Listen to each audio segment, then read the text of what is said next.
What's up everyone, Darcblade here with a patch information video regarding patch 5.20 on PlayStation 4 or 5.2.0.0 on Xbox One. For the purposes of this video, I'm just going to be referring to the patch as patch 5.20. The patch was released today and is relatively small. It's between 340 to 355 megabytes. But depending on what system you're on, you'll need space to apply it. On PlayStation, you'll need at least 4 gigabytes of free space to apply the patch, and on Xbox One, you'll need at least 7.1 gigabytes of free space. But what does the patch bring? Well, normally these patches bring new content, but unfortunately there doesn't seem to be any.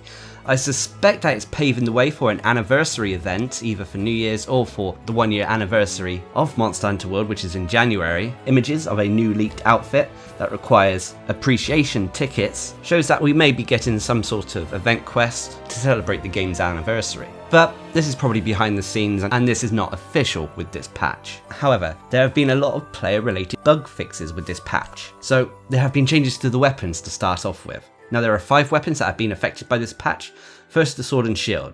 They fixed a bug where if the player fired the slinger with their weapon drawn and tried to fire more than one shot during the second half of the animation, well, the animation would not cancel and the second shot would not fire. This has now been addressed and you should be able to spam that slinger with your weapon drawn quite easily now. Next, with the hunting horn, they fixed a bug where the music note would not stop if the player tried a jump and draw attack off the ledge with either triangle or Y, depending on what system you're playing on, whilst you had slinger ammo loaded.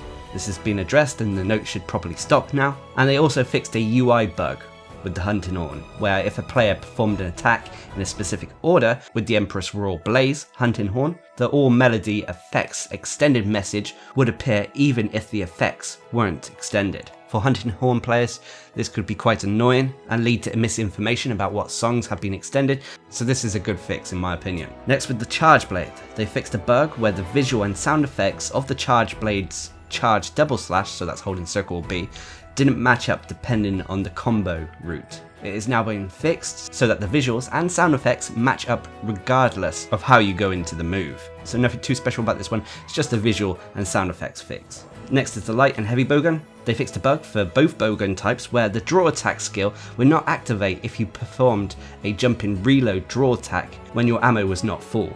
This is now fixed and should work properly. And finally, moving on to the lands. They fixed a bug where if you pressed R2 in circle or RT and B, depending on what system you're on, after finishing a twin thrusting attack from a sliding charge, it will result in a high thrust.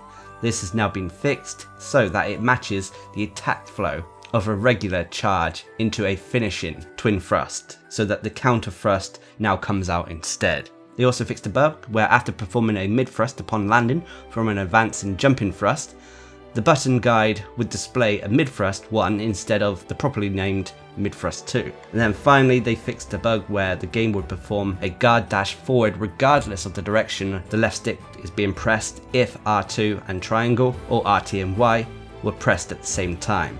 This has now been fixed so that even if the button inputs are slightly off, the guard dash will be performed in the direction the player is pressing on the left stick. So the lance has had the most fixes out of all the weapons with this patch. But anyway, that's about it for the weapon changes. What about the skill changes? Well, they fixed a bug where the third level of the focus skill erroneously stated that the charge times would be reduced by 20% when in reality the charge times are reduced by just 15%. But that's about it for the skill changes. Next, moving on to bug fixes. Now we got 5 bug fixes. First, they fixed a bug that caused network lag to occur during multiplayer in Xbox One. It's a shame that they're still polishing out the Xbox One online experience, but continued support is welcome.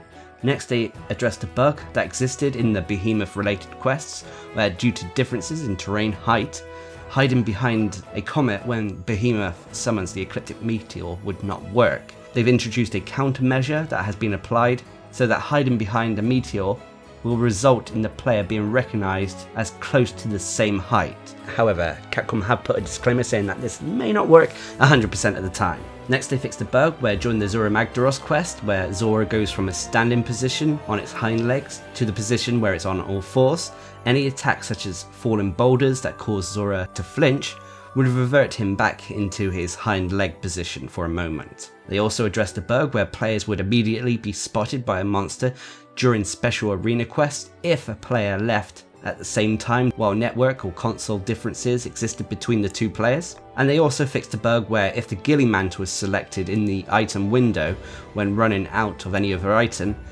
the item window cursor would move one spot to the left without the player putting any input in. So this has now been fixed as well. Lastly, Capcom have stated that this update also includes other minor bug fixes, but they haven't stated what they are. This patch also brings a number of localization bug fixes as well with it. There's too much to go through here, so as always I'll be leaving a link down in the description below where you can check out all the patch notes for yourself if you're interested. Overall, this patch is welcome, and if there is stuff going on behind the scenes with this patch in terms of added new content, then I'm definitely looking forward to what they have installed in the future. But anyway, what are your thoughts on patch 5.20? Leave a comment down below. And until next time, I've been Darcblade, bringing you a patch information video regarding patch 5.20 or patch 5.2.0.0 for Monster Hunter World. Hope you enjoyed the video, thanks for watching, subscribe and like for more.